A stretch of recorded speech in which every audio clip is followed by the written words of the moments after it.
केंद्र सरकार ने नई शिक्षा नीति को हर राज्य में लागू करवाने का प्रयास किया है। इसके साथ ही हरियाणा सरकार भी पिछले 5 सालों से इस नीति को राज्य में लागू करवाने में जुटी है।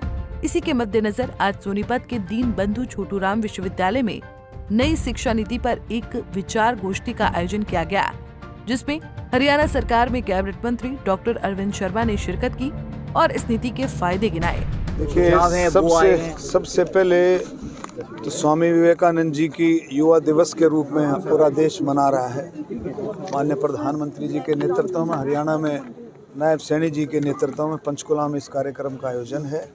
हम उस कार्यक्रम की युवा दिवस की सबको बधाई देते हैं और इसके साथ साथ 2020 की जो नई शिक्षा नीति है प्रधानमंत्री मोदी जी के नेतृत्व में, और मनोहर लाल जी ने उसको बहुत जल्दी टेकअप किया था, आप सबको पता है। और अब नायब सैनी जी और हमारे शिक्षा मंत्री महिपाल ढांडा जी इसको बहुत अच्छे तरीके से पूरा डिपार्टमेंट लगा रखा है कि जल्दी से जल्दी हम शिक्षा नीति को हरियाणा में लागू करें। और उसी संदर्भ में आज 4 जगह MD university Rohtak, Kurukshetra university, Gurgaon और डी कृषि यूनिवर्सिटी में 4 जगह अलग अलग जगह प्रोग्राम रखे, जिसमें माननीय मनोहर लाल खट्टर जी रोहतक में और महिपाल ढांडा जी आदरणीय शिक्षा मंत्री जी कुरुक्षेत्र में, स्मृति ईरानी जी गुड़गांव में और यहाँ डी कृषि में हम सब ने मिल करके इस प्रोग्राम को आगे बढ़ाया। इसका मेन मकसद जो था इस प्रोग्राम का कि सभी शिक्षकों से, अभिभावकों से, स्टूडेंटों से, उनसे सुझाव लेना, शिक्षा नीति के बारे में सुझाव लेना।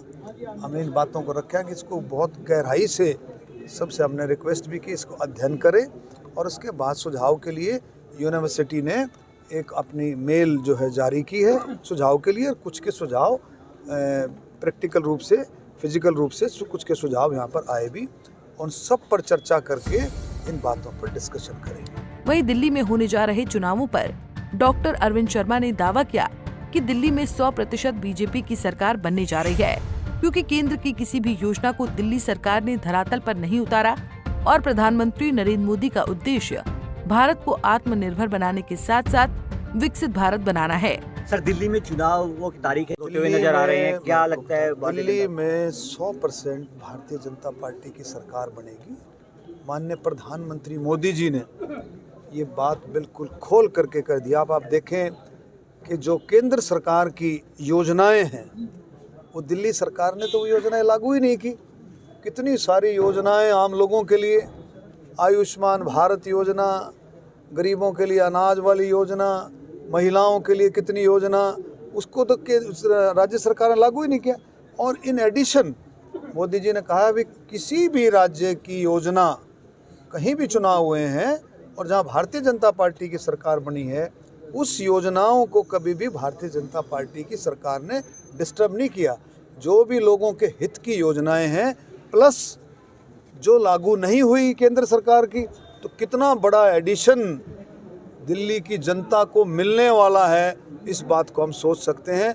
मैं गारंटी के साथ कहता हूं कि दिल्ली की जनता को, छत्तीस बिरादरी को, सबको समझ में आ गया है कि अब की बार भारतीय जनता पार्टी की सरकार। सर, लेकिन कांग्रेस और आम आदमी पार्टी कभी भी विकास को नहीं रोकती है, ये आपको फंडा बता देता हूँ।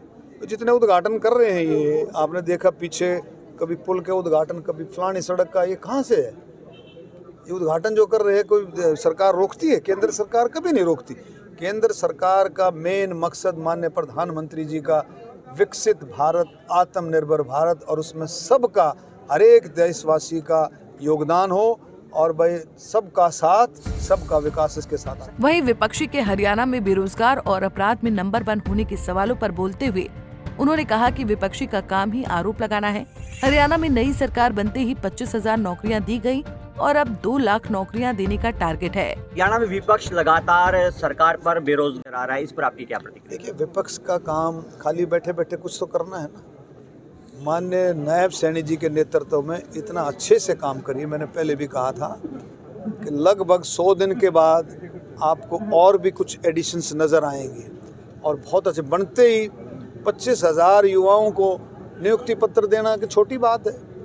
और 2 लाख नौकरियों का और लक्ष्य है, 2 लाख नौकरियां और लगेंगी, कोई भी किसी भी तरह से। और फिर एक चीज़ और है, सरकार का जो मेन चीज़ है, ये नई शिक्षा नीति क्या कहती?